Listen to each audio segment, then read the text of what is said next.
We were talking about Darvish, and I said that in the next week or so, I wouldn't be surprised if it comes out that he was tipping his pitches because they were spitting on pitches that, they might chase. And Buster only said today that the Rangers, when they traded him, said that on his last start for them, he was tipping pitches. Did you think he was tipping pitches last night?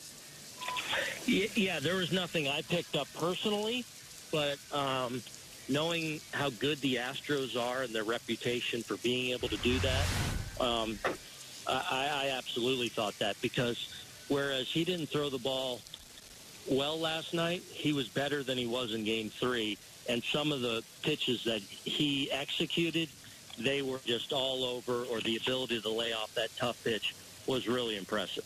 So whose job is it on the Dodgers to recognize he's doing that? Well, I think that's an all hands on deck. So if you think one of your guys is having that issue, that's where video is so important now. That's where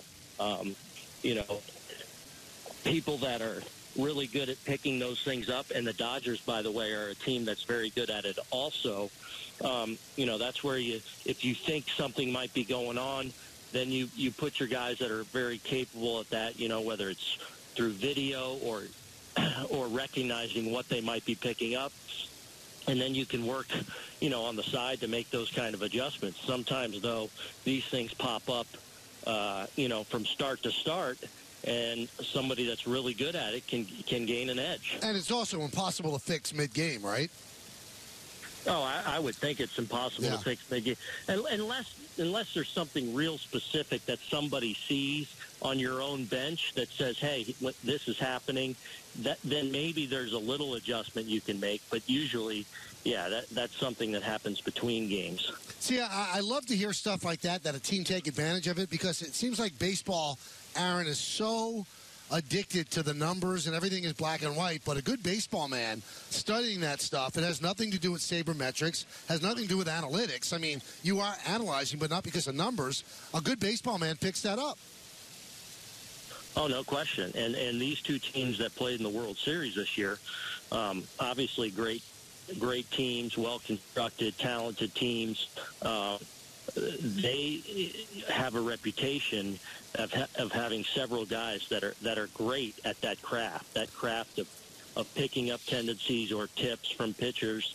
And, I think it played a role certainly in this postseason for both clubs. Let me throw this at you, Aaron.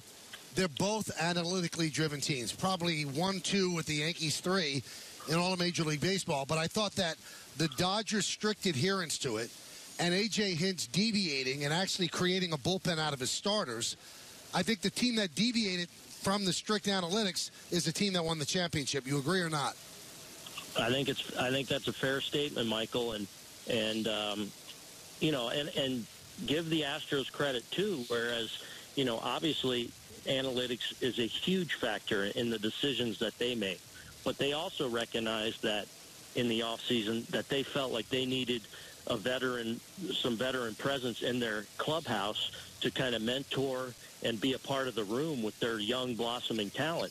So to go out and get McCann, to go out and get Beltran, Reddick, kind of his edge and grit, they felt like those were pieces that wouldn't not only help them between the lines, but also in helping their young guys come along, and I think it paid off.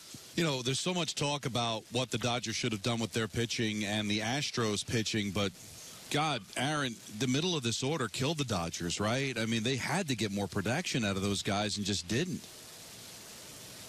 Yeah, for the Dodgers. For the Dodgers, yeah. Yeah. Especially last night. I mean, Bellinger got into a rut, and give the Astros credit. They really exposed him. They found that hole, and they had, I think analytically speaking, they also had guys that match up really well. So, high four-seam fastball guys where they could get Bellinger to chase up, but then make him vulnerable to that down and in breaking ball that they seem to time and time again execute. Justin Turner, I think, frankly, ran out of gas. We had heard stuff about him in between series, skipping some workouts because of some nagging injuries that he had. Then he had the hard ground ball hit off his calf. So, I think he was a guy that was a little compromised and probably just run down and beat down a little bit, where he struggled compared to what he was in the division series and the championship series. But, yeah, I think ultimately when you look at it in such a hard-fought, outstanding series, the superstars of the Astros outshined the star core of the Dodgers. Classic second guess, Aaron, and I was listening in the car with you, to you and Dan. Did they keep Darvish in too long? Did you think that you would have given Darvish Springer the way they did? Well, I think it's possible they did, yeah. I mean, I think they got Morrow up as soon as possible. I think the one area I think they got him up should Springer have reached base, and so that would have made it a 3-0 game with two more guys on. Then Morrow's into that game, but the home run turned it from a high leverage spot to a low leverage spot. So I was a little surprised they went to Morrow for just that final out with nobody on. I didn't have a real big issue with them going one more hitter with them. Especially in the first inning outside the double, it was a throwing error, and, he got through the inning. And to me, his stuff at least looked a little better, that I might have pushed one more batter to try and at least get him through that second inning.